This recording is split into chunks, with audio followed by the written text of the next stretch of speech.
ಬಟುಕೇಶ್ವರ್ ದತ್ ಅವರು 1965ರ ಜುಲೈ 20ರಂದು ಕೊನೆಯುಸಿರೆಳೆದರು. ಅವರು ಸ್ವಾತಂತ್ರ್ಯ ಹೋರಾಟದ ಮಹಾನ್ ಕ್ರಾಂತಿಕಾರಿ. ಅವರು ಭಗತ್ ಸಿಂಗ್ ಅವರೊಂದಿಗೆ 1929ರ ಏಪ್ರಿಲ್ 8ರಂದು ಸಂಸತ್ ಭವನದಲ್ಲಿ ಬಾಂಬ್ ಎಸೆದರು. ನಂತರ ಜೀವಾವಧಿ ಶಿಕ್ಷೆಯನ್ನು ಅನುಭವಿಸಲು ಕಾಲಾಪಾನಿಗೆ ಕಳುಹಿಸಲಾಯಿತು. ಜೈಲಿನಲ್ಲಿಯೇ ಅವರು 1933 ಮತ್ತು 1937ರಲ್ಲಿ ಐತಿಹಾಸಿಕ ಉಪವಾಸ ಸತ್ಯಾಗ್ರಹಗಳನ್ನು ನಡೆಸಿದರು. ನಂತರ ಅವರನ್ನು 1938ರಲ್ಲಿ ಬಿಡುಗಡೆ ಮಾಡಲಾಯಿತು. 1940ರಲ್ಲಿ ಬ್ರಿಟಿಷರು ಅವರನ್ನು ಮತ್ತೆ ಬಂಧಿಸಿದರು. 1945ರಲ್ಲಿ 4 ವರ್ಷಗಳ ನಂತರ ಅವರನ್ನು ಬಿಡುಗಡೆ ಮಾಡಲಾಯಿತು. ನಂತರ ಅವರು ಬಿಹಾರದ ಪಾಟ್ನಾ ಜಿಲ್ಲೆಯಲ್ಲಿ ವಾಸಿಸಲು ಪ್ರಾರಂಭಿಸಿದರು. 1965ರ ಜುಲೈ 20ರಂದು ಅವರ ಮರಣದ ನಂತರ ಅವರ ಅಂತ್ಯಕ್ರಿಯೆಯನ್ನು ಅವರ ಇತರ ಕ್ರಾಂತಿಕಾರಿ ಒಡನಾಡಿಗಳಾದ ಭಗತ್ ಸಿಂಗ್, ರಾಜಗುರು ಮತ್ತು ಸುಖದೇವ್ ಅವರ ಸಮಾಧಿ ಸ್ಥಳವಾದ ಪಂಜಾಬ್ನ ಹುಸೇನಿವಾಲಾದಲ್ಲಿ ನೆರವೇರಿಸಲಾಯಿತು. ಬಟುಕೇಶ್ವರ್ ದತ್ ಭಗತ್ ಸಿಂಗ್ ಜೊತೆಗೆ ಬಾಂಬ್ ಎಸೆದು ಬ್ರಿಟಿಷ್ ಸರ್ವಾಧಿಕಾರದ ವಿರುದ್ಧ ಪ್ರತಿಭಟಿಸಿದರು. ಯಾರಿಗೂ ಹಾನಿಯಾಗದಂತೆ ತಮ್ಮ ವಿಚಾರವನ್ನು ಪ್ರಚಾರ ಮಾಡಲು ಮಾತ್ರ ಬಾಂಬ್ ಸ್ಫೋಟ ಮಾಡಲಾಗಿತ್ತು. 1924ರ ಜುಲೈ 20ರಂದು ಡಾಕ್ಟರ್ ಭೀಮರಾವ್ ಅಂಬೇಡ್ಕರ್ ಅವರು ಮುಂಬೈಯಲ್ಲಿ ಬಹಿಷ್ಕೃತ ಹಿತಕಾರಿಣಿ ಸಭಾವನ್ನು ಸ್ಥಾಪಿಸಿದರು. ಸಾಮಾಜಿಕ ಮತ್ತು ರಾಜಕೀಯ ದೃಷ್ಟಿಕೋನದಿಂದ ಸಮಾಜದಲ್ಲಿ ದಲಿತರು ಮತ್ತು ಹಿಂದುಳಿದವರಿಗೆ ಸಮಾನ ಹಕ್ಕುಗಳನ್ನು ಒದಗಿಸುವುದು ಇದರ ಉದ್ದೇಶವಾಗಿತ್ತು.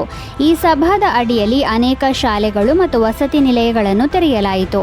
ಸಭಾದ ಸ್ಥಾಪಕ ತತ್ವವು ಶಿಕ್ಷಣ ನೀಡೋಣ, ಸಂಘಟಿಸೋಣ ಮತ್ತು ಆಂದೋಲನ ಮಾಡೋಣ ಎಂಬುದಾಗಿತ್ತು. ಈ ಸಭಾದ ಮೂಲಕ ದಲಿತರಲ್ಲಿ ಶಿಕ್ಷಣ, ಸಂಸ್ಕೃತಿಯನ್ನು ಪಸರಿಸುವ ಪ್ರಯತ್ನ ನಡೆದಿತ್ತು. ಅಲ್ಲದೆ ದಲಿತರು ಮತ್ತು ಹಿಂದುಳಿದವರ ಆರ್ಥಿಕ ಸ್ಥಿತಿಯನ್ನು ಸುಧಾರಿಸುವುದು ಮತ್ತು ಅವರಿಗೆ ಸಂಬಂಧಿಸಿದ ಸಮಸ್ಯೆಗಳನ್ನು ಸೂಕ್ತ ವೇದಿಕೆಗಳಲ್ಲಿ ಪ್ರಸ್ತಾಪಿಸಿ ಅದರ ಮೇಲೆ ಕೇಂದ್ರೀಕರಿಸುವುದು ಈ ಸಭಾದ ಉದ್ದೇಶವಾಗಿತ್ತು.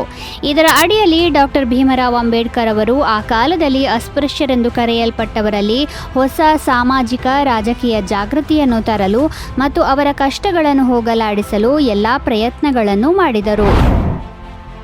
1996ರ ಜುಲೈ 20ರಂದು ಅನ್ನಾ ಚಾಂಡಿ ಅವರು ಕೊನೆಯುಸಿರೆಳೆದರು. ಅನ್ನಾ ಚಾಂಡಿ ಅವರು ಭಾರತದ ಮೊದಲ ಮಹಿಳಾ ನ್ಯಾಯಾಧೀಶಿಯಾಗಿದ್ದವರು. ಅವರು ಭಾರತೀಯ ನ್ಯಾಯಾಂಗದಲ್ಲಿ ಪ್ರಮುಖ ಪಾತ್ರ ವಹಿಸಿದ್ದರು. ಅವರು 1905ರ ಏಪ್ರಿಲ್ 5ರಂದು ಕೇರಳದ ತಿರುವಾಂಕೂರಿನಲ್ಲಿ ಜನಿಸಿದರು.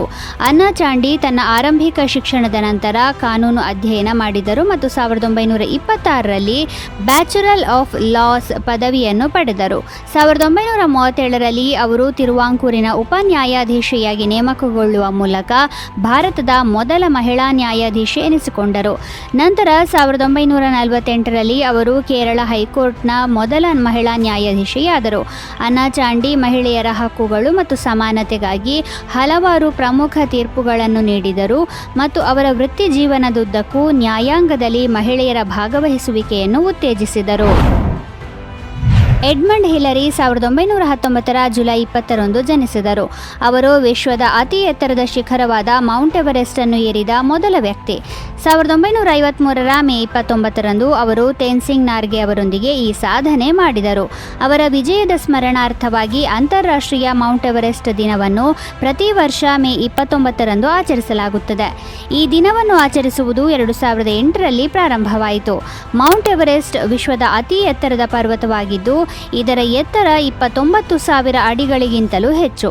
ಹಿಲರಿ ಮತ್ತು ಅವರೊಂದಿಗೆ ಎವರೆಸ್ಟ್ ತಲುಪಿದ ನೇಪಾಳಿ ಶೆರ್ಪಾ ತೇನ್ಸಿಂಗ್ ಅವರು ಶಿಖರದಲ್ಲಿ 15 ನಿಮಿಷಗಳ ಕಾಲ ಕಳೆದರು ಮತ್ತು ಅಲ್ಲಿ ಛಾಯಾಚಿತ್ರಗಳನ್ನು ತೆಗೆದುಕೊಂಡರು. ಎಡ್ಮಂಡ್ ಹಿಲರಿ ಅವರು ತಮ್ಮ ಧೈರ್ಯ ಮತ್ತು ಕೊಡುಗೆಗಳಿಗಾಗಿ ಅನೇಕ ಪ್ರಶಸ್ತಿಗಳು ಮತ್ತು ಗೌರವಗಳನ್ನು ಪಡೆದರು. ಅವರಿಗೆ ನೈಟ್ಹುಡ್ ಗೌರವವನ್ನು ಸಹ ನೀಡಲಾಗಿತ್ತು. ಇದರಿಂದಾಗಿ ಅವರು ಸರ್ ಎಡ್ಮಂಡ್ ಹಿಲರಿ ಎಂದು ಕರೆಯಲ್ಪಟ್ಟರು. ಎಡ್ಮಂಡ್ ಹಿಲರಿ 2008ರ ಜನವರಿ 11ರಂದು ಕೊನೆಯುಸಿರೆಳೆದರು. ವಿಶ್ವ ಚೆಸ್ ದಿನವನ್ನು ವಿಶ್ವದಾದ್ಯಂತ ಜುಲೈ 20ರಂದು ಆಚರಿಸಲಾಗುತ್ತದೆ. ಇದನ್ನು ಮೊದಲ ಬಾರಿಗೆ 1966ರಲ್ಲಿ ಆಚರಿಸಲಾಯಿತು. ವಾಸ್ತವವಾಗಿ ವರ್ಲ್ಡ್ ಚೆಸ್ ಫೌಂಡೇಶನ್ ಅನ್ನು 1924ರಲ್ಲಿ ಫ್ರಾನ್ಸ್ನ ಪ್ಯಾರಿಸ್ನಲ್ಲಿ ನಡೆದ 8ನೇ ಬೇಸಿಗೆ ಒಲಿಂಪಿಕ್ಸ್ ಕ್ರೀಡಾಕೂಟದಲ್ಲಿ ಜುಲೈ 20ರಂದು ಸ್ಥಾಪಿಸಲಾಯಿತು.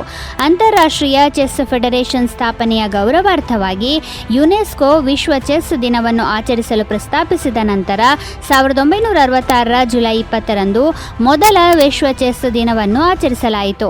ಮೊದಲ ಆಧುನಿಕ ಚೆಸ್ ಪಂದ್ಯಾವಳಿಯನ್ನು 1851ರಲ್ಲಿ ಲಂಡನ್ನಲ್ಲಿ ನಡೆಸಲಾಗಿತ್ತು. ಅದರಲ್ಲಿ ಜರ್ಮನಿಯ ಅಡಾಲ್ಫ್ ಆಂಡರ್ಸನ್ ವಿಜೇತರಾದರು. ಚೆಸ್ ಆಟವನ್ನು ಮೊದಲಿಗೆ ಚದುರಂಗ ಎಂದು ಕರೆಯಲಾಗುತ್ತಿತ್ತು ಮತ್ತು ಇದು ಭಾರತದಲ್ಲಿ ಹುಟ್ಟಿಕೊಂಡಿತು ಎಂದು ನಂಬಲಾಗಿದೆ.